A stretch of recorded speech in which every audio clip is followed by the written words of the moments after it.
I want to make it clear, ma'am, that they are not claiming na nakita nila na yung 2 million ay pinigay kay Sunny Trillanes o kay sa ICC. Wala po silang sinasabi na Wala kayong nakitang ganon. Yun lang ang narinig nyo at yun ang napagkakaalam ni Mark at saka ni John Estrada. Few moments later. Klaruhin ko lang po ha, yung sinabi nyo ho kanina, for emphasis lang po. Si Trillanes, as far as they are concerned, nakita lang nila sa meetings, tama po. hindi lamang po yun. Nakita rin nila, nabibigyan siya ng pera, nade-deliveran siya ng pera.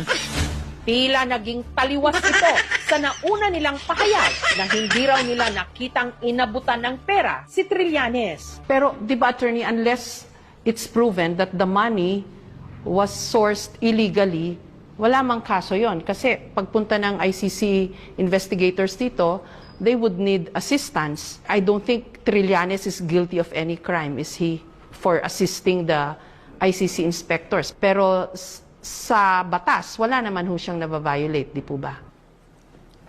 Sa atin ay kinidnap si Duterte at kasama siya sa conspiracy for the rendition of Duterte sa Netherlands. That is a crime, kidnapping.